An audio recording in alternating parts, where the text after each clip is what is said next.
What you are about to witness has never been recorded in the wild. Not once, not ever. A deer, a prey animal, choosing to mother the most dangerous predators on the mountain. And what happened years later will leave you speechless.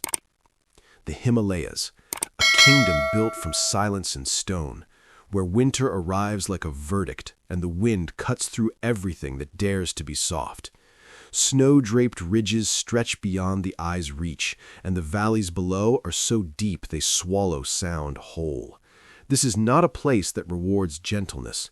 Every creature here earns its survival. Every heartbeat is borrowed. In the lower meadows, where the frost loosens its grip just enough for thin grass to push through, a lone Himalayan musk deer named Rova moved carefully through the morning. She was small, barely reaching the knee of a grown man, with velvet dark eyes and legs thin as river reeds. She had survived 2 brutal winters alone, which was already a miracle, but she was about to face something she had no preparation for. She smelled them before she saw them. Rova froze, every muscle locked. Her nostrils flared at the scent, raw, wild, entirely wrong. She should have run. Every instinct she possessed was screaming at her to run, but something made her step forward. Tucked inside a collapsed rock shelter, half buried in snow, were 4 snow leopard cubs, no more than 2 weeks old. Their spotted coats were still damp. Their eyes hadn't fully opened.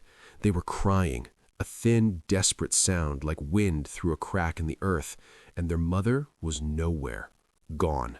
A trap set by poachers higher on the ridge had taken her the night before. These 4 cubs, born into one of the harshest environments on the planet, had been alone through the entire frozen night. Rova stood at the entrance of that shelter for a long time. She was prey. They were predators. The laws of this mountain had been written for 10,000 years, and they were written very clearly.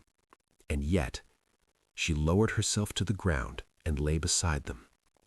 The cubs crawled toward her warmth with the blind, urgent trust that only the newborn possess. They pressed their small bodies against her belly, and she did not move. She breathed. She stayed. And somehow, impossibly, she began to let them nurse. What followed was not a single dramatic moment. It was 1,000 quiet ones. Rova learned their rhythms. She cleaned them with her tongue the way their mother would have. She stood over them when the wind howled and angled her body to block the cold. When a golden eagle circled overhead and tilted its wings in that particular way that means it has spotted something small and vulnerable below, Rova reared up, her hooves striking the air, and the eagle pulled away. A deer driving off an eagle for snow leopard cubs. Days became weeks. The cubs grew with terrifying speed. Their eyes opened, pale gray at first, then shifting to that amber gold that snow leopards have born to carry. They began to play, tumbling over each other, batting at Rova's legs with paws that were already getting large. She was patient with them in a way that seemed almost impossible for an animal who had every biological reason to flee. By the time the mountain moved into spring, they were learning to stalk, and their first target, their favorite target, was Rova herself. They would crouch in the tall grass, wiggling with barely contained excitement, then launch themselves at Rova. She would sidestep them with an elegance that bordered on comedy. She never harmed them, not once, even when their claws caught her flank. She simply moved and looked back at them and waited for them to try again. But the mountain was watching. 3 months after Rova found them, a male snow leopard appeared on the ridge above. He was enormous, pale and ghost-like the way they all are, as if they were assembled from the mountain itself. He had caught the scent of the cubs. Young leopards are a threat to a dominant male's territory. He descended the ridge in that slow, deliberate way that means a predator has already made its decision. Rova saw him coming. She placed herself between him and the cubs. It should have been suicide. A musk deer standing against a fully grown snow leopard is not a fight. It is a formality before a conclusion. But she stood her ground. She stamped. She charged. She drove her small body at him with an aggression so pure and so bewildering that the male actually retreated several paces. He circled. She matched him. He lunged. She pivoted and struck his face with her hooves.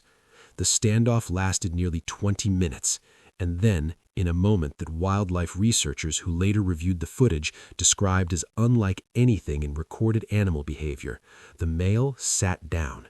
He simply sat, and after a long silence, he turned and walked back up the ridge. The cubs pressed close to Rova's legs, and she lowered her head to touch each of them. Time moved the way it always does in the mountains, without mercy and without pause. The cubs grew into juveniles, then into something approaching young adults. Their play grew rougher, their movements more assured. One by one, the pull of the wild found them. The eldest left first, then the second, drawn to the high ridges that called to every snow leopard born. But all four returned. 3 years after that frozen morning in the rock shelter, each of the 4 leopards came back to the lower meadow. Not together. Snow leopards are solitary creatures, but each one, in their own time, found Rova in the place she had always moved through. They did not threaten her. They did not hunt her. They approached her with something that looked, in every meaningful way, like recognition. The last one to return, the smallest, the one who cried loudest that first night, lay down with her in the morning light, and Rova stood still, the way she had learned to stand, and let him stay. A deer raised snow leopard cubs in one of the most unforgiving places on earth, and those leopards never forgot. The mountain kept its rules, but love, even across species, even across predator and prey, found a way to rewrite them. If this story moved you, hit that like button and subscribe. Stories like this one deserve to be seen, and there are more of them waiting for you here.